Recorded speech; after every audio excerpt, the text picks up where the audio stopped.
أعوذ بالله من الشيطان الرجيم. بسم الله الرحمن الرحيم.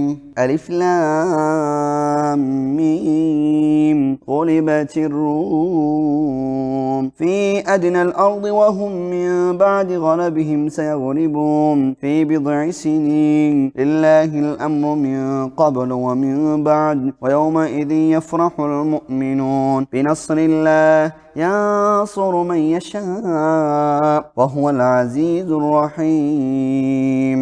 وعد الله لا يخلف الله وعده ولكن أكثر الناس لا يعلمون ظاهرا من الحياة الدنيا وهم عن الآخرة هم غافلون. أولم يتفكروا في أنفسهم ما خلق الله السماوات والأرض وما بينهما إلا بالحق وأجل مسمى وإن كثيرا من الناس بلقاء ربهم كافرون. أولم يسيروا في الأرض فينظروا كيف كان عاقبة الذين من قبلهم كانوا أشد منهم قوة وآثاروا الأرض وعمروها أكثر مما عمروها وجاءتهم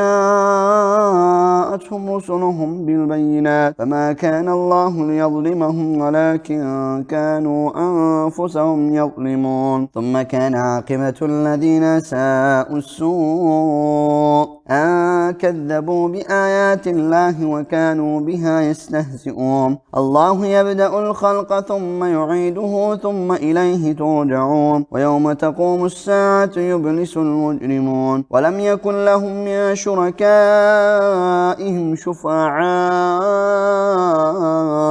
وكانوا بشركائهم كافرين. ويوم تقوم الساعة يومئذ يتفرقون. فأما الذين آمنوا وعملوا الصالحات فهم في روضة يحبرون. وأما الذين كفروا وكذبوا بآياتنا ولقاء الآخرة فأولئك في العذاب محضرون. فسبحان الله حين تمسون وحين تصبحون وله الحمد في السماوات والأرض وعشيا وحين تظهرون. يخرج الحي من الميت ويخرج الميت من الحي ويحيي الأرض بعد موتها وكذلك تخرجون. ومن آياته أن خلقكم من تراب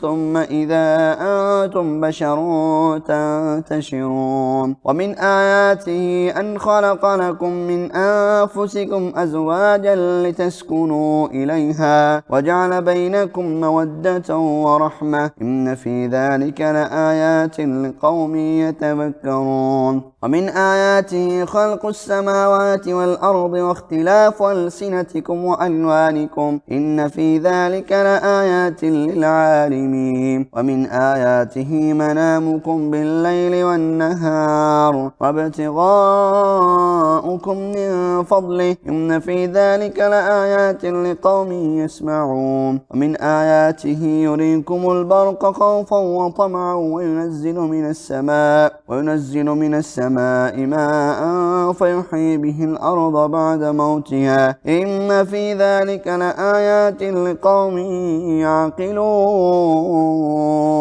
ومن آياته أن تقوم السماء والأرض بأمره ثم إذا دعاكم دعوة من الأرض إذا أنتم تخرجون. وله ما في السماوات والأرض كل له قانتون. وهو الذي يبدأ الخلق ثم يعيده وهو أهون عليه وله المثل الأعلى في السماوات والأرض وهو العزيز الحكيم. ضرب لكم مثلا من أنفسكم هل لكم مما ملكت أيمانكم من شركاء فيما رزقناكم فأنتم فيه سواء تخافونهم كخيفتكم أنفسكم كذلك نفصل الآيات لقوم يعقلون. بل اتبع الذين ظلموا أهواءهم بغير علم فمن يهدي من أضل الله وما لهم من ناصرين.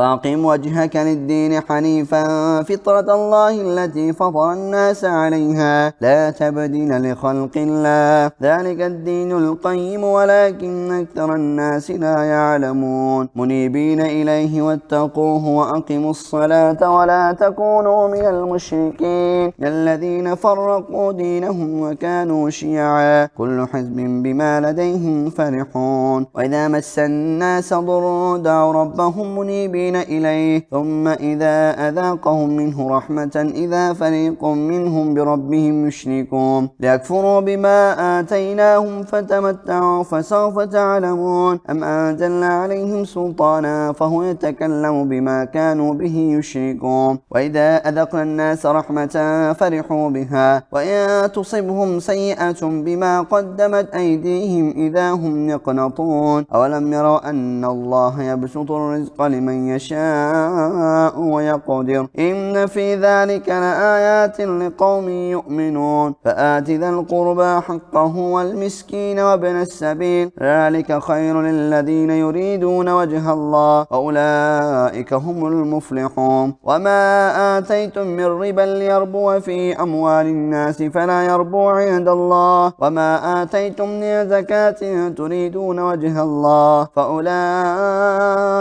هم المضعفون الله الذي خلقكم ثم رزقكم ثم يميتكم ثم يحييكم هل من شركائكم من يفعل من ذلكم من شيء سبحانه وتعالى عما يشركون ظهر الفساد في البر والبحر بما كسبت أيدي الناس ليذيقهم بعض الذي عملوا لعلهم يرجعون قل سيروا في الأرض فانظروا كيف كان عاقبة الذين من قبل كان أكثرهم مشركين فأقم وجهك للدين القيم من قبل أن يأتي يوم لا مرد له من الله يومئذ يصدعون من كفر فعليه كفره ومن عمل صالحا فلأنفسهم يمهدون ليجزي الذين آمنوا وعملوا الصالحات من فضله إنه لا يحب الكافرين ومن آياته أن يرسل الرياح مبشرات وليذيقكم من رحمته ولتجري الفلك بأمره ولتبتغوا من فضله ولعلكم تشكرون ولقد أرسلنا من قبلك رسلا إلى قومهم فجاءوهم بالبينات فانتقمنا من الذين أجرموا وكان حقا علينا نصر المؤمنين الله الذي يرسل الرياح فتثير سحابا فيبسطه في السماء كيف يشاء ويجعله كسفا فترى الودق يخرج من خلاله فإذا أصاب به من يشاء من عباده إذا هم يستبشرون وإن كانوا من قبل أن ينزل عليهم من قبله لمبلسين فانظر إلى آثار رحمة الله كيف يحيي الأرض بعد موتها إن ذلك لمحيي الموتى وهو على كل شيء قدير ولئن أرسلنا ريحا فرأوه مصفرا لظلوا من بعده يكفرون فإنك لا تسمع الموتى ولا تسمع الصم الدعاء إذا ولوا مدبرين وما أنت بهذه العمي عن ضلالتهم إن تسمع إلا من يؤمن بآياتنا فهم مسلمون الله الذي خلقكم من ضعف ثم جعل من بعد ضعف قوة ثم جعل من بعد قوة ضعفا وشيبا يخلق ما يشاء وهو العليم القدير ويوم تقوم الساعة يقسم المجرمون ما لبثوا غير ساعة كذلك كانوا يؤفكون وقال الذين أوتوا العلم والإيمان لقد لبثتم في كتاب الله إلى يوم البعث فهذا يوم البعث ولكنكم كنتم لا تعلمون ويومئذ لا ينفع الذين ظلموا معذرتهم ولا هم يستعتبون ولقد ضربنا للناس في هذا القرآن من كل مثل ولئن جئتهم بآيات ليقولن الذين كفروا إن أنتم إلا مبطلون كذلك يطبع الله على قلوب الذين لا يعلمون فاصبر إن وعد الله حق ولا يستخفنك الذين لا يوقنون